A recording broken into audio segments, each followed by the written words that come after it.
عليكم ورحمة الله تعالى وبركاته. وعليكم السلام ورحمة الله وبركاته. أعوذ بالله السميع العليم من الشيطان الرجيم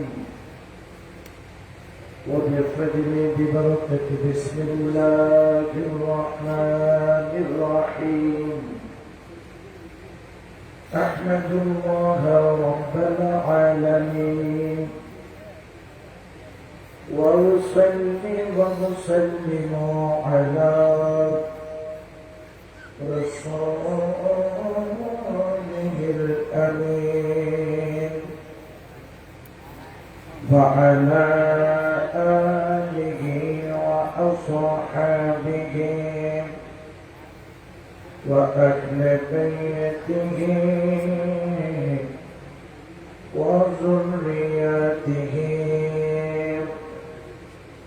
وملة أولياء كاملين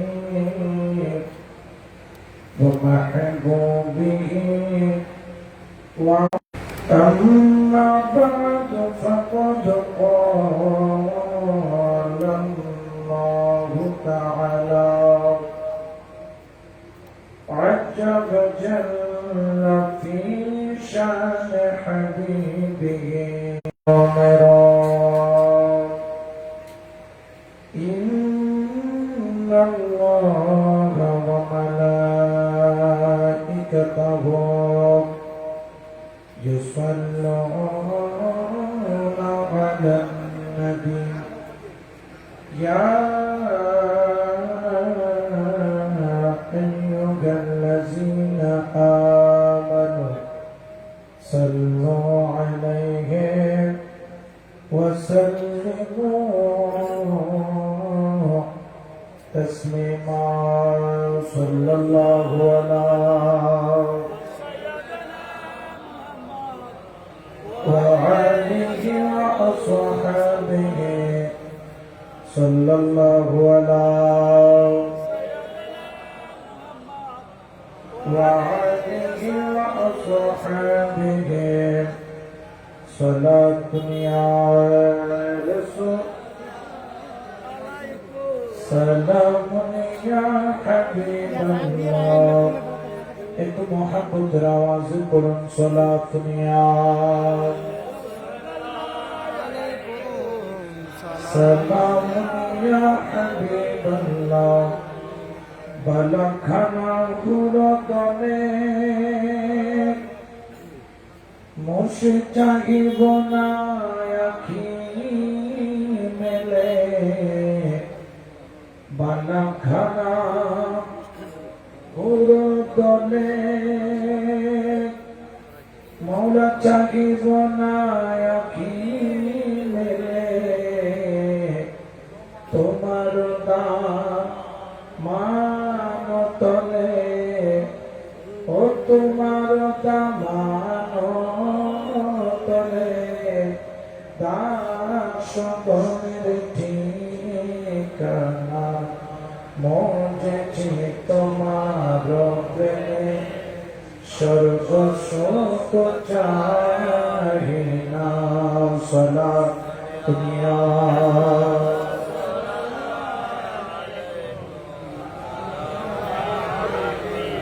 اللهم صل على سيدنا نبينا شفيعنا مولانا محمد कमली वाला दर्द पड़े अंतर जादेर कांदना दया नबी दर्द सुने मैं पीले जरा बसना कल हशरे कठिन दिने कल हशरे कठिन दिने नबी दया पावे ना अल्लाहुम्म सल्ली अला नबीना बिस्मिल्लाहिर रहमानिर रहीम وأن استقاموا على عبد القادر جيلاني الجيلاني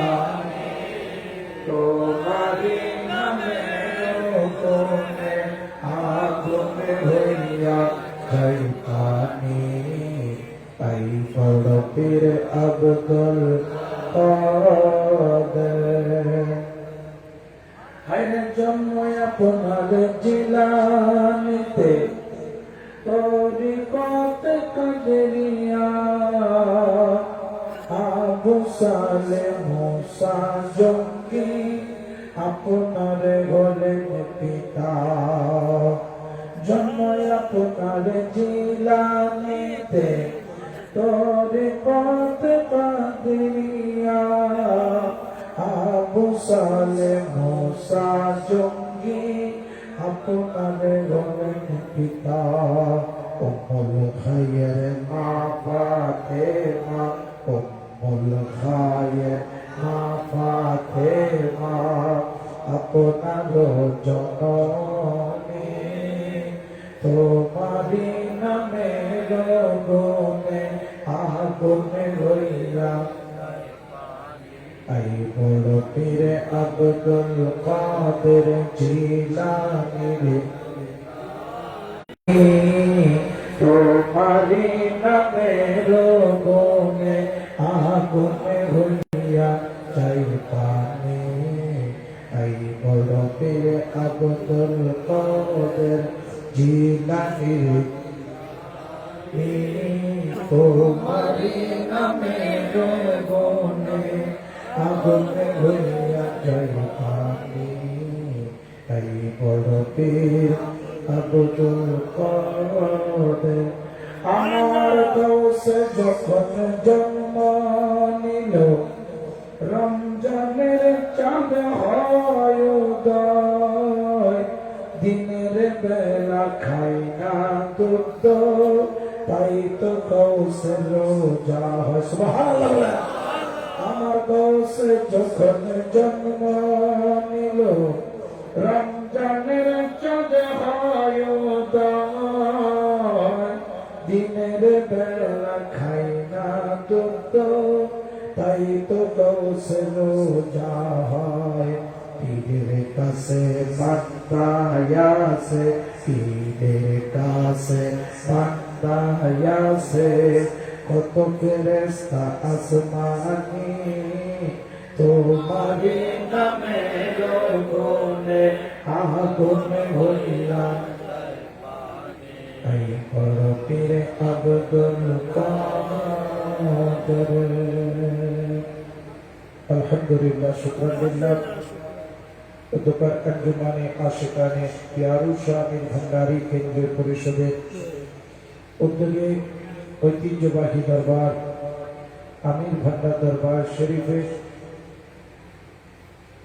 গৌসে সামদানি মাহবুব ইয়াজদানি পীর লাসানি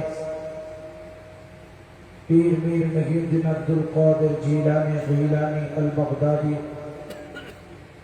কুদ্দিস সিরহুল বারিয়া এর পবিত্র উরস মুবারক উপলক্ষে আজকের এই আযম শান জশ্নে সরকারে গৌসে আযম মাহফিলের সম্মানিত মেহমানে আলা অত্র দরবারের সম্মানিত পীর সাহেব रहनुमाई शरीअत व तरीक़त हादी दीन मिल्लत हज़रतुल अलहाज अल्लामा शाह सूफी सैयद प्यार मुस्तफ़ा शाह मीरी भंडारी मद्दाजिल्लुहुल आली एवं आजकेर महफिलेर मध्य मंच उपविष्ट आमार डाने आमार बामे सम्मानित औलादे पाक आमिर भंडारी विशेष करे সম্মানিত উলামায়ে আহলে সুন্নাত আমার সামনে আমার সালামে কবুল করবেন। আসসালামু আলাইকুম ওয়া রাহমাতুল্লাহি তাআলা ওয়া বারাকাতুহু। ওয়ালাইকুম সালাম ওয়া রাহমাতুল্লাহি ওয়া বারাকাতুহু। আল্লাহ দরবারে কোটি কোটি শুকরিয়া আদায় করি আলহামদুলিল্লাহ এবং সাথে সাথে লাখ কোটি দরুদ ও সালাম রহমাতুল লিল আলামিনের দরবারে বিল খুসুস হুজুরে গৌস বাগদাদ بالخصوص أصحاب رسول خلفاء راشدين طاقة حسنين كريمين الدربار درود السلام نظرانا پیش کرے غوث پاک خواجہ غریب نواز غوث العظم مائی بھنڈاری قبلہ دربار تحیت تعظیم تسلیم پیش کرے امیر الاولیاء شامل জামান قبلہ আলমের যদি নজরে করম হয় কিছুক্ষণ সময় আলোচনা করার চেষ্টা করব ইনশাআল্লাহ তাবারাক ওয়া তাআলা। আল্লাহ পাক রব্বুল আলামিন যুগে যুগে আল্লাহর কিছু মনোনীত প্রিয় বন্ধুদেরকে প্রেরণ করেছেন। পবিত্র কোরআনে আল্লাহ বলেন ইন্নী জাইলু ফিল আরদে খলিফা, বলেন ইন্নী জাইলু ফিল আরদে খলিফা। আল্লাহর মনোনীত খলিফা আল্লাহ পাক এই জমিনে প্রেরণ করেছেন যুগে যুগে মানুষদেরকে সৎ পথে, হিদায়াতের পথে, সিরাতুল মুস্তাকিমে দায়েম রাখার জন্য। বড় করে বলেন না সুবহানাল্লাহ। এই জন্য আমরা আল্লাহর বলিদেরকে সম্মান করি। আল্লাহর প্রতিনিধির প্যাকেজ হচ্ছে দুইটা। আমাদের মাঝে মধ্যে মোবাইল কোম্পানিরা বিভিন্ন প্যাকেজে বিভিন্ন সুবিধা দেয় কি দেয় না? আল্লাহ এই জমিনের মানুষকে হিদায়াতের পথে রাখার জন্য প্যাকেজ দিয়েছেন দুইটা। কয়টা? একটার নাম হচ্ছে নবুয়ত, একটার নাম হলো বেলায়েত। সুবহানাল্লাহ। নবুয়তের দরজা অর্থাৎ আমার কামলিওয়ালা নবীর মাধ্যমে খাতুমুন নবিয়্যিন মা কানা মুহাম্মাদুন আবা আহাদিন মিন রিজালিকুম ওয়া আলাকি রাসূলুল্লাহি ওয়া খাতিমা। আমার নবীর পরে আর কোন নবী আসবে না। দাবি করলে সেটা কি বন্ধ নবী হবে না হক নবী হবে? জোরে বলেন না কি হবে? বন্ধ হবে। যেহেতু আমার আল্লাহর কোন নবী প্রেরণ করবেন না, যুগে যুগে মানুষদেরকে হক পথে রাখার জন্য আল্লাহ পাক রব্বুল আলামিন আরেকটা দরজা খুলে দিয়েছেন, যেটার নাম হলো বেলায়েতের দরজা। বড় করে বলুন সুবহানাল্লাহ। এবং সেই বেলায়েতের দরজা মাওলা আলী কাররামাল্লাহু ওয়াজহাহুর মাধ্যমে এমন খোলা খুলেছে, কিয়ামত পর্যন্ত বন্ধ করার ক্ষমতা কারো? জোরে বলেন না কারো? এবং যেই সব মোল্লা মৌলবীরা চিল্লাচিল্লি করে, তারাও জানে, জেনে কিন্তু বলে না ইমাম মাহদী আলাইহিস সালাম তিনি আসবেন মা ফাতিমাতুজ জাহরার বংশ দিয়ে। বড় করে বলুন সুবহানাল্লাহ। এই জন্য আমরা যুগে যুগে আওলাদ রাসূলদেরকে, আল্লাহর ওলিদেরকে বুকের সাথে আঁকড়ে রেখেছি। ঠিক কিনা? আর জোরে বলেন না ঠিক কিনা? তাহলে প্যাকেজ হলো কয়টা? একটা হলো নবুয়ত, একটা হলো, জোরে বলেন, একটা হলো নবুয়ত, একটা হলো নবুয়তের দরজা। আল্লাহ পাক আমার নবীর মাধ্যমে আর কোন নবী আসবে বন্ধ করে দিয়েছেন, কিন্তু বেলায়েতের দরজা কিয়ামত পর্যন্ত খোলা। জোরে বলেন না থাকবে কিনা? পৃথিবীর বুকে যত ষড়যন্ত্রই হোক না কেন, এই বেলায়েতের দরজা বন্ধ করার ক্ষমতা কারো? জোরে বলেন না কারো? এবং যুগে যুগে ইসলামকে ধারণ করবে এবং কোরআনে অনুসরণ করবে, কোরআনকে হৃদয়ে ধারণ করবে। এই ইসলামকে সবসময় যাদের রক্তে দিয়ে উজ্জীবিত রাখবে, তারা হলো আওলাদ রাসূল, বা তারা হলো বেলায়েতের হকদার, বা তাদেরকে বলতে পারি বলি আল্লাহ। বড় করে বলে সুবহানাল্লাহ। এই ওলি আল্লাহর কাছে গেলে কোনো বেদাত আছে? কোন শিরিক আছে? তারা আমাদেরকে ফতোয়া দেয় আমিরুজ্জামা মরে গিয়েছে, নাউজুবিল্লাহ বলেন না। আমিরুজ্জামা তিনি মারা গিয়েছেন, তিনি কোন উপকার করতে পারে? এরকম কথা বলে কিছু আছে না? জোরে বলেন না। আসলে আল্লাহর ওলিরা মরা না জিন্দা? একটু আওয়াজ দিতে হবে, মরা না জিন্দা? জিন্দা রেখেছেন কে? আর জোরে বলেন না কে? ঠিক কিনা? আল্লাহর ওলিরা তখনও জিন্দা, আল্লাহর ওলিরা এখনো কিয়ামত পর্যন্ত থাকবে। তাদেরকে মারার কারো ক্ষমতা? জোরে বলেন না কোনো ক্ষমতা। এই জন্য শায়র বলেন কেন চিনলি না রে মন আমার গৌসুল আজম মাঝি ভান্ডারী মাওলানা কেমন। আশেকের মনে কিন্তু ভাটা পড়েছে মনে হয়। আপনারা কি ঘুমাচ্ছে? অসুবিধা হচ্ছে? মহব্বত আছে না নাই? মহব্বতে বলেন কেন চিনলি না রে, কেন চিনলি না রে গৌসুল আজম মাঝি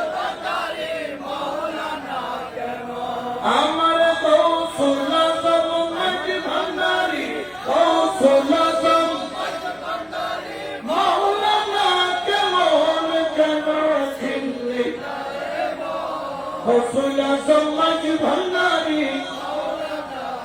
সুবহানাল্লাহ। আছে না নাই? আমাদেরকে বলেন আমরা নাকি গায়রুল্লাহর কাছে যাই না, আমরা নাকি সাহায্য প্রার্থনা করি। নাউজুবিল্লাহ বলেন। খেয়াল রাখবেন, গায়রুল্লাহ জিনিস, আহলুল্লাহ আর জিনিস। গায়রুল্লাহ আর আহলুল্লাহর মধ্যে কি আছে? গায়রুল্লাহর কাছে চাওয়া শিরিক, শিরিক, শিরিক, কোনো সন্দেহ। কিন্তু আহলুল্লাহর কাছে চাওয়া জায়েজ, ঠিক কিনা? আমাদের কমবক্তগুলা গায়রুল্লাহ আর আহলুল্লাহকে মিলিয়ে চলা খিচুড়ি করে গায়রুল্লাহর ফতোয়া আহলুল্লাহর কানের উপর চড়িয়ে দেয়। এরকম কিছু বড় আছে কিনা? এরকম কিছু কি আছে? বড় আছে, ঠিক কিনা? আমরাও বলি গায়রুল্লাহর কাছে চাওয়া কি শিরিক, বলেন না শিরিক। গায়রুল্লাহর কাছে আমরা কখনো চাই, জোরে বলেন না চাই, কিন্তু আমরা আহলুল্লাহকে পাইলে ছাড়ি, তাদের কদম ত্যাগ করি না। অর্থাৎ আহলুল্লাহ কারা? যারা আল্লাহর শক্তিতে শক্তিবান। কার শক্তি? জোরে বলেন না কার? তাদেরকে ক্ষমতা দিয়েছেন কে? নিয়ামত দিয়েছেন কে? বেলায়েত দিয়েছেন কে? ওলিয়ত্ব দিয়েছেন কে? ওনাদের কদম ছাড়া যাবে? জোরে বলেন না যাবে? এই জন্য আমাদের অনেকে বলেন আপনারা মরার কাছে কেন যান? আশেপাশে বলবে আমিরুজ্জামান তো অনেক আগে মারা গিয়েছে। নাউজুবিল্লাহ বলেন না। মরা মানুষ কোন উপকার করতে পারে না, এই ধরনের কথা বলে কি বলে না? আমি বললাম ভাই, আমিরুল আউলিয়া অনেক উপরে, ওনার কথা বাদ দেওয়া হোক, ওনার মকাম তো দূরের কথা, ওনার পায়ের ধুলির সমান হওয়ার যোগ্যতা তোমাদের কারো নাই। আমিরুল আউলিয়া দূরের কথা, কিন্তু সাধারণ মাইয়ত যে কিনা ইমানদারও হতে পারে, যে কিনা বেঈমানও হতে পারে, যে কিনা দুনিয়া থেকে বিদায় নিয়েছেন, জান্নাতীয় হতে পারে, জাহান্নামীয় হতে, মরার পরে ওই ব্যক্তিও আপনার উপকার করতে পারে। সুবহানাল্লাহ বলেন। কোন ব্যক্তি? ওলি তো দূরের কথা, সাধারণ ব্যক্তি মারা গিয়েছে, ধরেন বাংলাদেশের শ্রেষ্ঠ সুদী ব্যবসা তার মধ্যে ছিল, কিন্তু সে মারা গিয়েছে, মারা যাওয়ার পরে সে আপনাকে উপকার করতে বলে কেমন ভাবে পারে? আমি যে ওলি আল্লাহ তো অনেক দূরে, সাধারণ ব্যক্তি শুধু মুসলমান হলেই চললো, সে আপনার উপকার করতে পারে। বললেন কিভাবে? আমি বললাম ভাই, একটা মানুষ যখন মারা যায় তাকে মরার পর দাফন করে না, আগে গোসল দেয়। ওনারা এটা কি দেয়? গোসল দেয় কি দেয় না? এই যে গোসল যখন দেয়, এই গোসল দেওয়ার কারণ কি? আবার এই গোসল দেওয়ার ফজিলত কি? ইমাম আলা হযরত তিনি তার কিতাব ফতোয়ায়ে রাজবিয়ার মধ্যে বলছেন, যদি কোনো ব্যক্তি মারা যায়, মারা যাওয়ার পরে যদি মইয়তকে কোনো ব্যক্তি গোসল দেওয়ায়, ধরেন আমি আর আমার ভাইজান দুজন একে অপরের সাথে খুবই বন্ধুত্ব, এরকম বন্ধুত্ব আছে না নাই? আছে। আমিও আগে মারা যেতে পারি, আমার ভাই জানো আল্লাহ চাইলে দুনিয়া থেকে আগে যেতে চলে বলতে পারেন কিনা? কারণ দুনিয়াতে আসার সিরিয়াল আছে, যাওয়ার কোন সিরিয়াল ধরে বলে না সিরিয়াল। আচ্ছা আমি মারা গেলে আমার ভাইজান যদি আমাকে গোসল দেওয়ায় তাহলে কেমন হবে? ধরেন আমি মারা গেলাম, এই মুরব্বী আমাকে গোসল দেওয়াইলেন, শরীয়ত বলতেছে যেই ব্যক্তি মারা গিয়েছেন ওই ব্যক্তিকে যদি কোনো ব্যক্তি গোসল করায়, মইয়তকে গোসল করায়, যিনি গোসল করাচ্ছেন তার অবস্থা হবে এমন যেই রকম একজন নিষ্পাপ শিশু দুনিয়ার বুকে জন্ম নিলে যেই রকম নিষ্পাপ হয়ে যায়, একজন মইয়তকে গোসল দেওয়ালে যিনি গোসল দিবেন সেরকম তিনি গুনাহ থেকে নিষ্পাপ হয়ে মুক্ত হয়ে যান। এখন আমাকে গোসল দিয়েছেন এই মুরব্বী, আমি মারা গেছি, মনে মনে ধরেন আমি কি গেছি, মারা গেছে, আমাকে গোসল দিচ্ছেন কে? মুরব্বী গোসল দিচ্ছেন। আমাকে গোসল দেওয়ানোর কারণে ওনার জীবনের গুণা কি হচ্ছে? জোরে বলে না কি হচ্ছে? এখন আমি তো মরা, আমার দ্বারা কি ইনার অপকার হলো না উপকার হলো? কি হয়েছে? জোরে বুঝবেন, কথাগুলো বুঝবেন। মইয়তকে গোসল করলো, তারা যে বলতেছেন মরা কোনো উপকার করতে, তাদের ফতোয়া হচ্ছে কোন ব্যক্তি মারা গেলে উপকার করতে পারে না, কিন্তু আমি দেখলাম ওই তো অনেক দূরের কথা, ওনাদের কদমের কিনারায় যাবার তাদের যোগ্যতা নাই। সাধারণ একজন মানুষ যদি ইন্তেকাল করে ওই ব্যক্তিকে যদি গোসল দেওয়ানো হয়, বলতেছেন যিনি গোসল দেওয়ালেন, যেরকম ময়ূরের শরীর থেকে পানি দিয়ে সমস্ত ময়লা দূরীভূত হয়ে যায়, যিনি গোসল দিবেন তার জীবনের গুণাগুলো সেই রকম মাপ হয়ে যায়। ময়ূর উপকার করতে পারে কি পারে না? ময়ূর যদি পারে, আমির তোমাকে আরো কম পারে না বেশি পারে? গৌসুল আজম মাইজবান্ডারে তিনি কি কম পারে না বেশি পারে?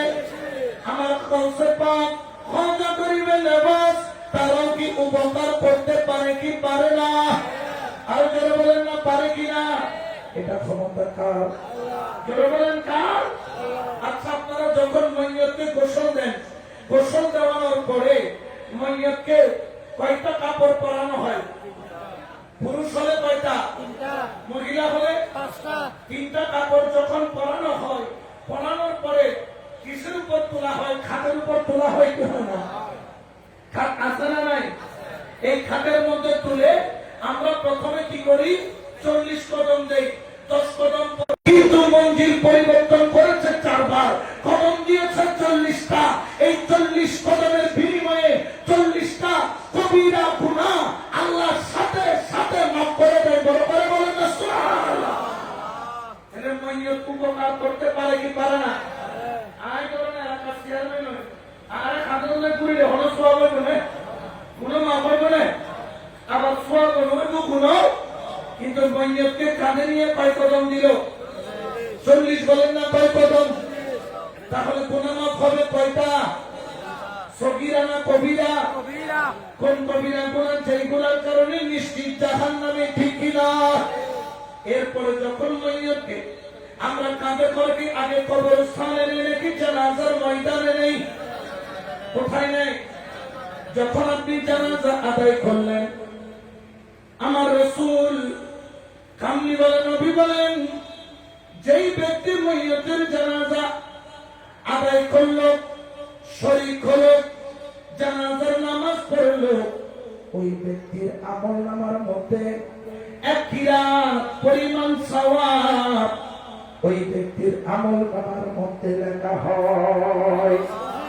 কয় কিরাত? 1 কিরাত। আর যদি দাফন কাফন করে আছে, তাহলে ওই ব্যক্তির আমল নামার মধ্যে কয় কিরাত? এখন প্রশ্ন হলো, হুজুর 1 কিরাত সমান কতটুকু? যেমন এখানে কি আছে? এটা কয় লিটার? মানে এই বোতলে কয় লিটার ধরে? ধরেন এখন প্রশ্ন করলেন, হুজুর কিরাত তো বুঝলাম, কিন্তু কিরাত মানে ওজন কতটুকু? সব দিবে যে আল্লাহ। কিরাত, 1 কিরাত মানে কয় লিটার, কয় কেজি, কয় মন, কয় টন? আমার নবীকেও সাহাবারা বললেন, ইয়া রাসূলুল্লাহ 1 কিরাত মানে কতটুকু? রাসূল বললেন 9 মাইল লম্বা যে উহুদের পাহাড় আছে এবং 9 মাইল উচ্চতা, 1 মাইল উচ্চতা, 9 মাইল লম্বা উহুদের পাহাড়কে যদি একটি পাল্লার উপর তুলে দেওয়া হয়, যে পরিমাণ ওজন হবে, সে পরিমাণ সওয়াব তোমার আমলনামার মধ্যে দান করা হবে, শুধু ময়্যতের জানাজা পড়ার কারণে। উচ্চ আওয়াজে বলো সুবহানাল্লাহ। আর তুই কিরাত মানে কি? উহুদ পাহাড় একটা না দুইটা? জোরে বলেন না। ইয়া আল্লাহ সকলে হতে ময়্যত হলো উপকার, ইয়া যদি পাহাড় সওয়াব দিবি। জোরে বলেন না কয় পাহাড়? এটাকে আপনাদের কাছের এই খরলিকা ছোট ছোট পাহাড়, 9 মাইল লম্বা, 1 মাইল উচ্চতা, এই পাহাড়কে যদি পাল্লার মধ্যে তোলা হয়, যেই পরিমাণ ওজন হবে, আমার আল্লাহ ওই পরিমাণ সওয়াব আপনার আমলনামার মধ্যে দান করবে। যদি কবর দিয়ে আসেন 2 কিরাত দিবেন, তাহলে বোঝা গেল আমাদের সমাজ এতদিন যে ফতোয়া আমাদের বিরুদ্ধে চালিয়েছে, ময়্যত কোনো উপকার করতে পারে না, এই ফতোয়াটা ভুল ভুল ভুল। ময়্যত উপকার করতে পারে গোসল করে দিলে জীবনের গুনাহ মাফ হয়, কাঁধে নিলে 40টা কবিরা গুনাহ মাফ হয়। আবার যদি জানাজা পড়ে 1 কিরাত সওয়াব, আবার যদি দাফন করে 2 কিরাত সওয়াব। সুবহানাল্লাহ বলেন না? এর মাইয়াত উপকার করতে, যখন উপকার করতে, কারো যদি সন্দেহ লাগে সামনে এসে বসে। আর যদি আপনি কোরআন হাদিস মানেন, তাহলে আজকে থেকে কখনো ওলি আল্লাহর বিরুদ্ধে আপনার জবান যাতে কোনো বেয়াদবিমূলক আচরণ, কথা বার্তা যাতে আপনার জবান দিয়ে বের না হয়, ঠিক কিনা? আরো জোরে বলেন না, ঠিক কিনা? আমিরুল আউলিয়ার মাকাম, গৌসুল আজম মাইজবান্ডারির মাকাম, গৌসে পাকের মাকাম, এটা তো অনেক উপরে। একজন সাধারণ মাইয়ত মরার পরে উপকার করতে পারে, আর ওলি আল্লাহরা কত কি করতে পারে একমাত্র যারা ওলির কদমে গিয়েছে, ফানা বিশ্বাস হয়েছে, একমাত্র তারাই বুঝেছে, ঠিক কিনা? আরো জোরে বলেন না, ঠিক কিনা? এই জন্য আমরা ওলি আল্লাহর কদম ছাড়বো, জোরে বলেন না, ছাড়বো। এই জন্য শায়রে বলেন, আমি তোমার ছিলাম, তোমার আছি, তোমার থাকিব, আমি তোমার ছিলাম, তোমার থাকিব, গৌসুল আজম আমি তোমার ছিলাম, তোমার আছি, তোমার থাকিব, আমি তোমার ছিলাম, তোমার আছি, তোমার থাকিব, মুর্শিদ বলে জীবন কাটাবো, আমি রুসামা বলে বলে জীবন কাটাবো, সারা দুনিয়া রাসূলুল্লাহ আলাইকুম।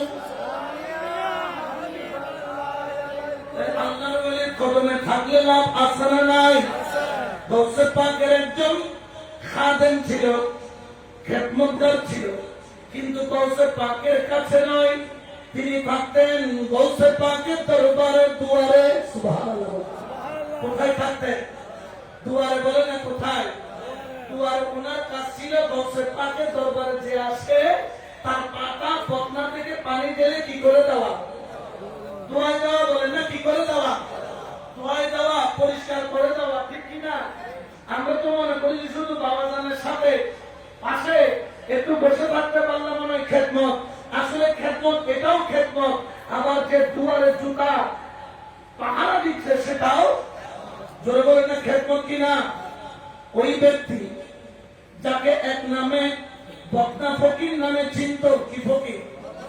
খারণীকে সবসময় কি লেতে একটু দেয়, একটা মাথা নেওয়া গদানালে হলে কি একটু দেয়, দুয়ার খানা হলে জিবে গৌসে পাকর করে যাইতো, নিজেরা দেখি দুয়াই দিত, পা ধুয়ে দিতেন। সুবহানাল্লাহ বলেন না? এরকম খেদমতগার এখন নাই। এখন ওই খেদমতগার নাই, বিদায় নিয়ামত নেওয়ার মানুষ নাই। বলে না, নিয়ামত নেওয়ার মানুষ নাই।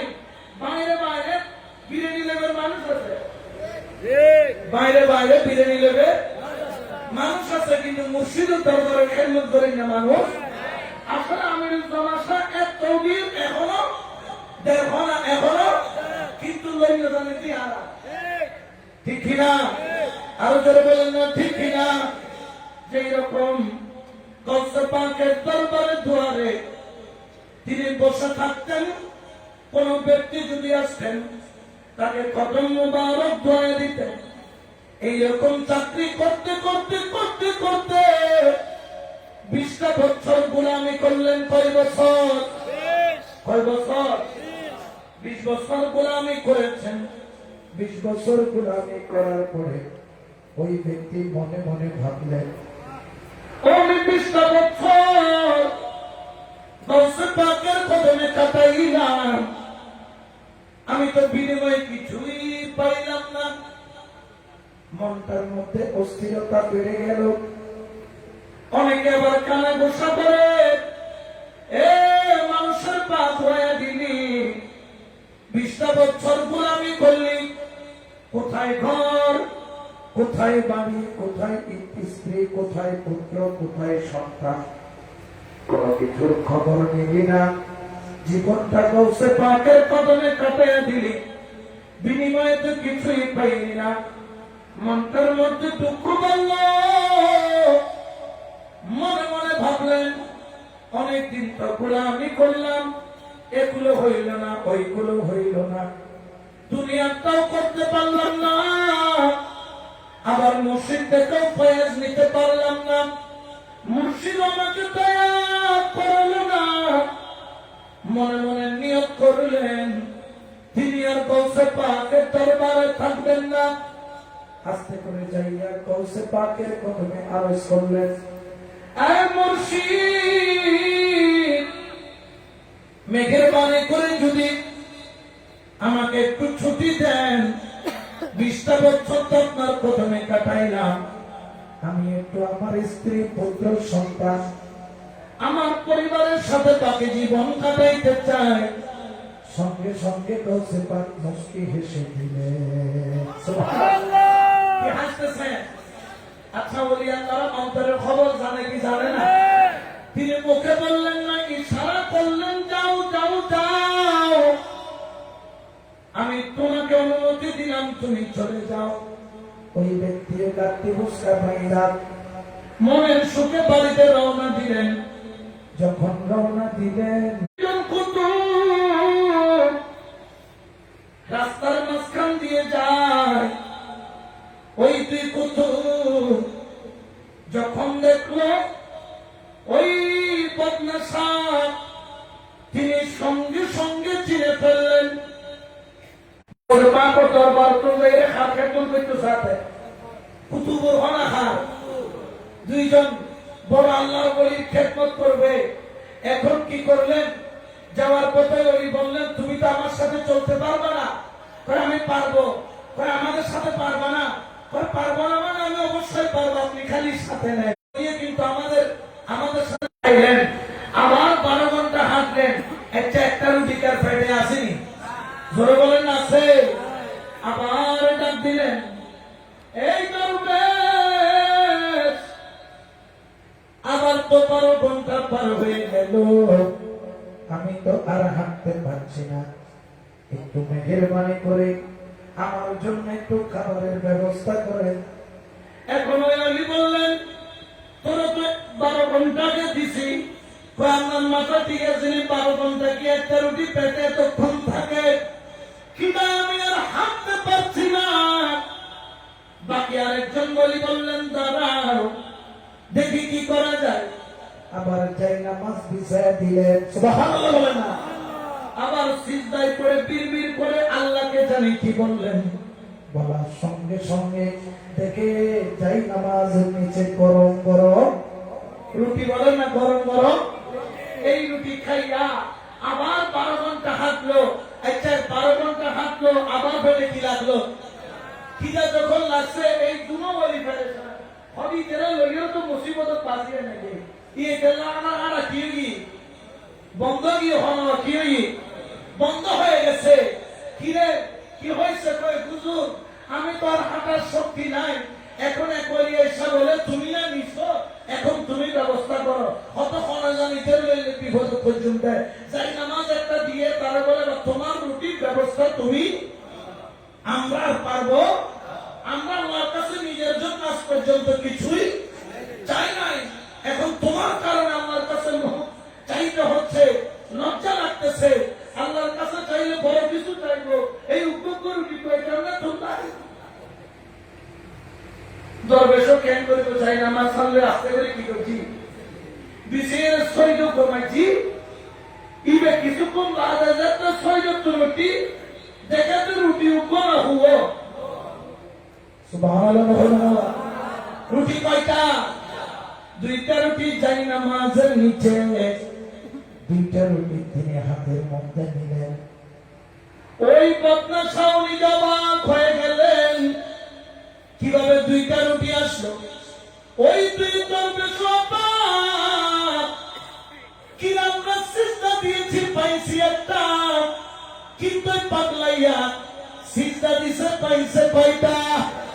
জোরে বলেন না কয়টা? তখন দল্লাইরে পাগলাইয়া, তুই কে বল, তোর পরিচয় বল, তুই কে বল, তোর পরিচয় আমার জানার দরকার আছে। সঙ্গে বললেন, আমি তো সাধারণ একজন মানুষ। তাহলে তুই বল সিজদার মধ্যে কি বলেছি? ওই বদনার শাহ বলেন, আমি তো কিছুই বলি না। আমি বলছি, আল্লাহ, এই দরবারে যার উসিলায় রুটি চাইছে, আমি তার উসিলায় তোমার কাছে রুটি চাই। সুবহানাল্লাহ। তো ঠিক আছে, যার উসিলায় চাইছে তার উসিলায় তুই চাইলি, কিন্তু আমরা চাইলাম আসলো একটা, তুই চাইলি পাইলি দুইটা। কয় হুজুর, আপনি কি বলছিলেন সেটা বলে রাখে।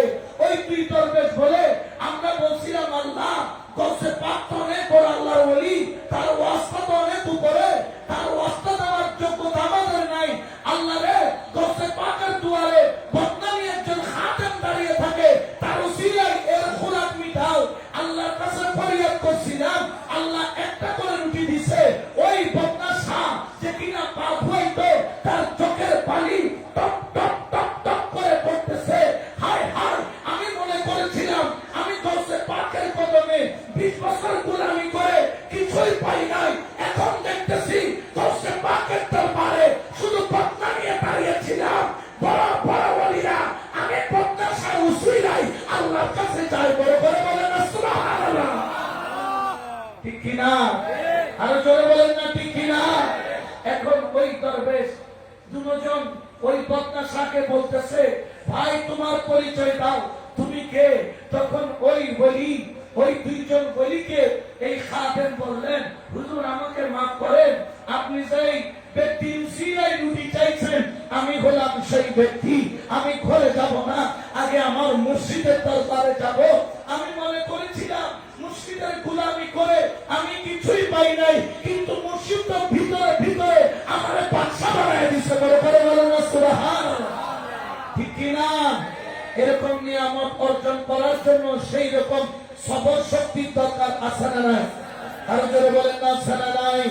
এই জন্য শায়েরে বলেন, ও তুমি ধরো মসজিদের সঙ্গ, ও তোমার বাবা বড়াই অঙ্গ,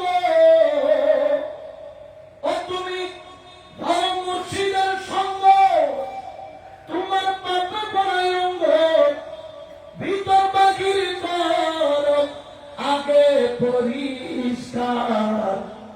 মানুষ হওয়া মন্দের কঠিন ব্যাপার, মানুষ হওয়া মন্দের কঠিন ব্যাপার। ঠিক না?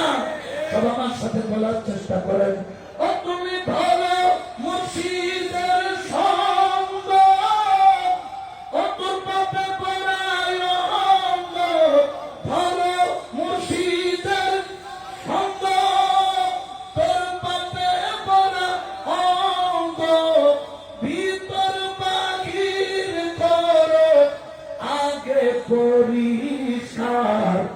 মানুষ হওয়া মনে কঠিন ব্যাপার, মানুষ হওয়া মনে কঠিন ব্যাপার। সুবহানাল্লাহ। আমরা মানুষের মতো মানুষ হতে চাই কি চাই না? দুই হাত তুলে বলেন, চাই কি চাই না? আল্লাহ ওয়ালা হতে চাই কি চাই না? গৌসে পাকের আশিক হতে চাই কি চাই না? আমিরুল আউলিয়ার দয়া চাই কি চাই না? তাহলে প্রকৃত ওলি আল্লাহর খেদমত করতে হবে। ঠিক কিনা? ওনাদের কদম ছাড়া যাবে? জোরে বলেন না যাবে? এই জন্য আমার আল্লাহ পবিত্র কোরআনে বলেন, ইয়া আইয়ুহা